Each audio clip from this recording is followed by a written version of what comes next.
Hello, DD Pi. Hello guys! So in this video, nagpakabit na ako ng dashcam. And ayan, dito kay Bryce Gizmos, dyan ako nagpakabit. Dito lang yan sa Las Piñas. If naghahanap kayo ng papakabitan ng dashcam, ito yung FB page ni Bryce Gizmos. You can check din sa mga post niya kung how much yung mga dashcams na meron siyang available. I also include in this video yung installation and some clips galing sa DDPi. Ay sir, ano po palang pangalan niyo? Ako po si Bry. Bry, okay. Si Bryce Gizmo. Yan si Sir Bry, sobrang bait niya.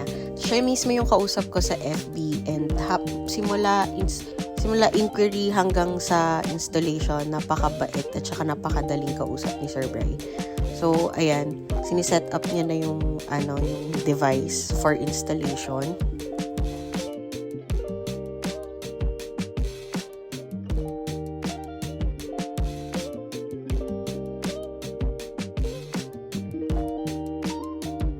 Itong part na to, yan yung mga pagpasok-pasok ng mga wirings na ganyan. Yan talaga yung inaalala ko, kaya hindi ako nag-order lang sa Shopee. Kaya feeling ko kailangan ko ng expert para magkabit. Kasi nga, ayan mga ganyan. No? Hindi ko alam, baka mamaya makasira ako. Or, sabi ko kasi, ay, ang dali lang pala. Tapos sabi ni Sir Bert, madali lang kung sanay ka na or alam mo na yung gagawin mo, ganyan.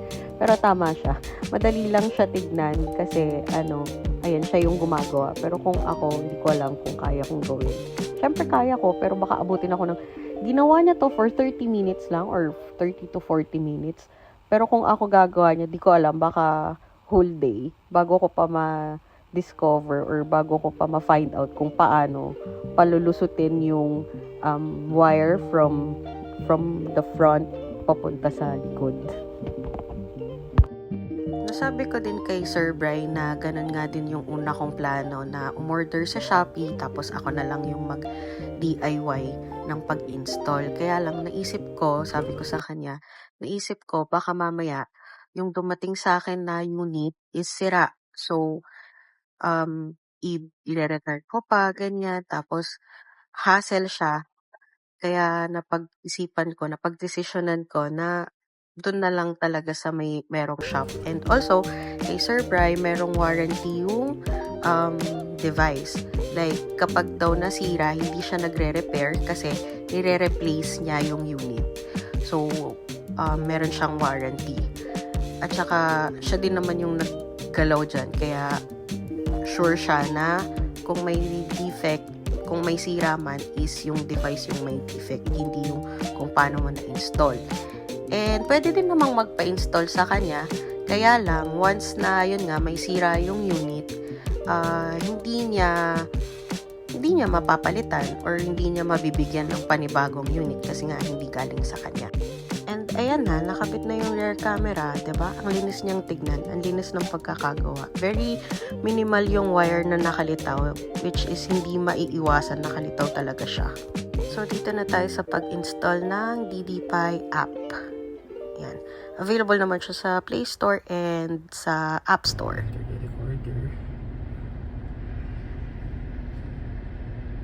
Yan. So, yan po yung likod. Yan ito yung harap. Kita nyo po, hindi na tayo nag-change ng date and time. Maganda kay DDPi. Kung ano yung date and time ng phone mo, i-adapt niya. So, ayan po. Yan yung live view ng harap. Tapos, yan yung live view ng likod. Ayan. Sakto may dumaan.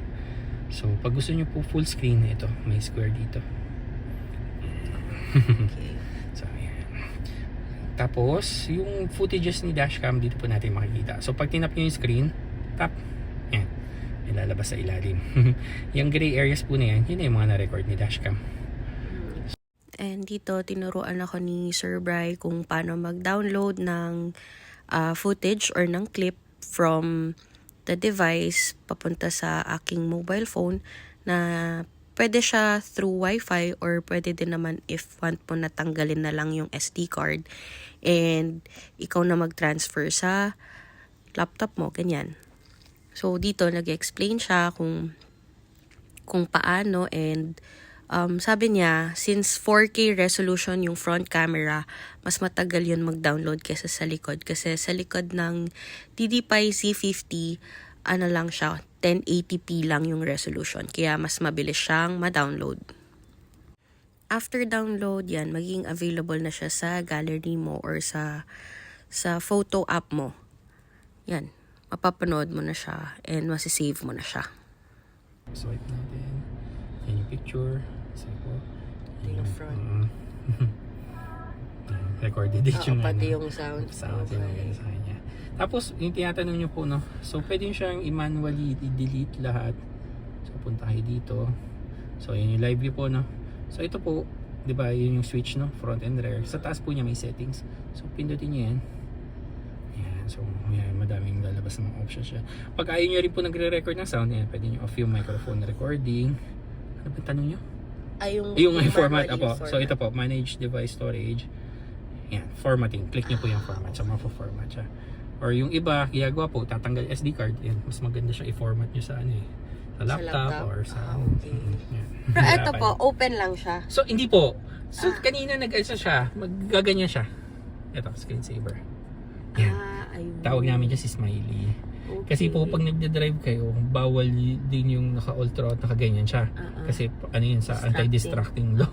So, yan, nag-ano siya, nag-i-smiley siya na ganyan. Pag yung ibang buttons ba? Tamad mo ayan, sa sige po. ano eh. So, ito po, ito, switch. Ayan, switch to rear. So, may view din yung rear. Tapos ito po, settings, katulad din ng settings sa app. Mas maganda sa app na lang din. Tapos ito, ayan, may album din dyan na, ay, kaso nakakunik kayo sa app. So, album din na mapapanood nyo din yung video dyan. Kaso, okay. pero, kaya sa app din talaga. Okay. So, tapos ito, yan, off yung screen, on, off, on. Okay. Pero pag nagde-drive na kayo, yan, naka-on siya. Madidetect ni dashcam na nagde-drive na kayo. So, mag-ano na rin automatic siya. siyang... After 2-3 minutes. 3 minutes yata. Okay, sige po. During startup naman, ganito yung greetings. May pag-greeting si Didi Pai. Hello, DD Pi.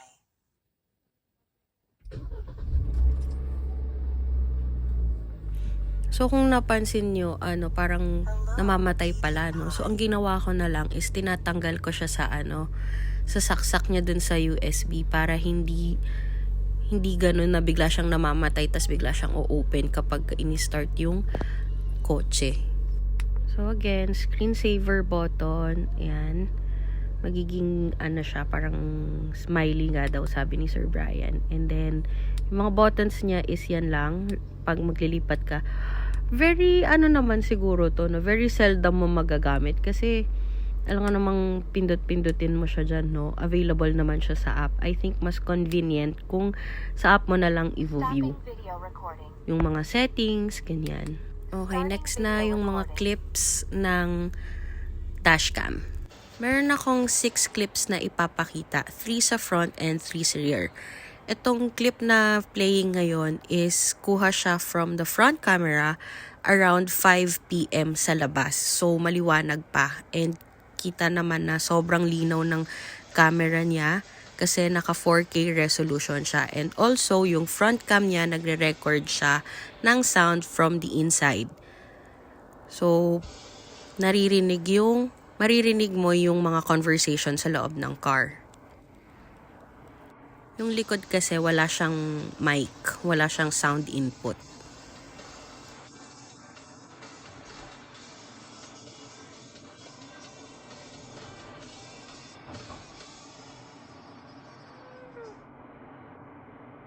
This clip naman po is taken inside the parking lot with low light na po. And it's around 8 PM na.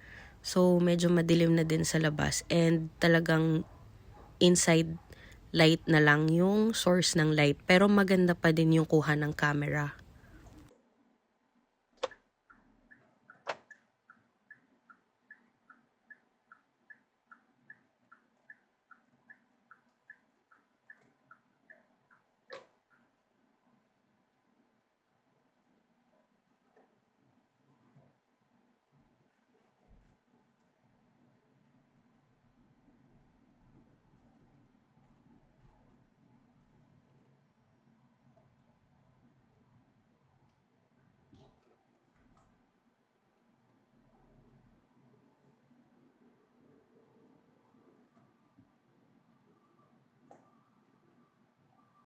In this clip naman po, nasa labas na ako ng sa street and medyo limited na yung ilaw. Madilim na sa labas, pero malinaw pa din yung kuha niya.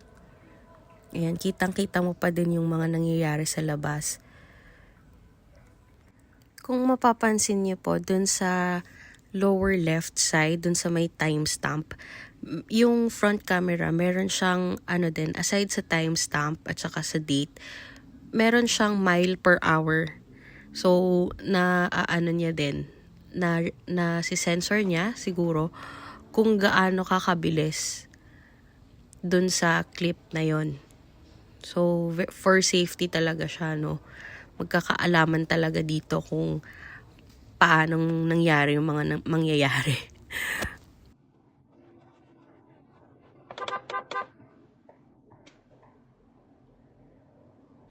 And may napansin lang po ako dito sa app. Once downloaded mo na sa phone mo yung clip, nagkakaroon siya ng gantong option, yung SR option. And pag in-on mo, nakita nyo, parang nagkaroon ng virtual na mga nag-gauge niya din yung bilis ng mga sasakyan sa paligid mo, yung direction ng kotse mo, ganyan.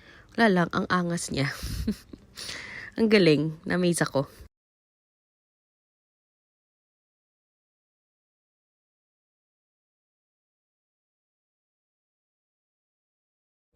Ito naman po yung clip or yung recorded video ng rear camera. So, sa mga timestamp, sa mga watermarks niya, ganun din. Meron ding miles per hour, date, and time. So, this was taken around 4 p.m. So, maliwanag pa din. And kahit hindi siya 4K, kahit 1080p lang yung resolution niya, maliwanag din siya. No?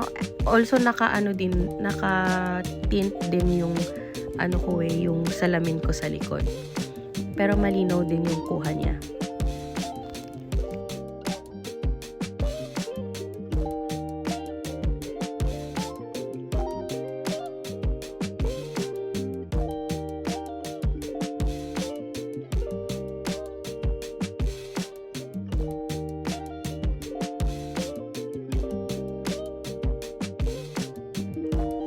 Another clip din ng rear camera sa low light.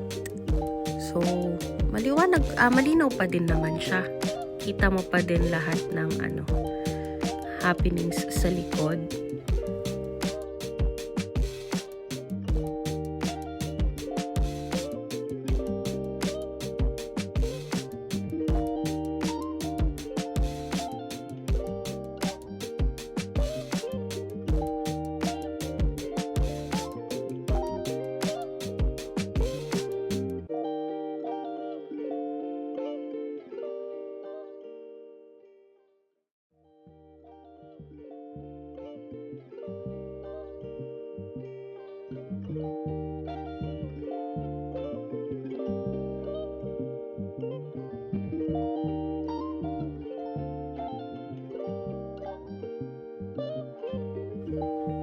And another clip ng nasa labas na, kahit madilim na sa labas and limited na rin yung light source. Malinaw pa din naman yung kuha niya, no? Okay din. And upon research, na-curious kasi ako kung may night vision siya. Sabi, automatically nag-on yung night vision niya kapag totally low light. Like, siguro pag sobrang dilim na ganyan, mag-on yung night vision niya.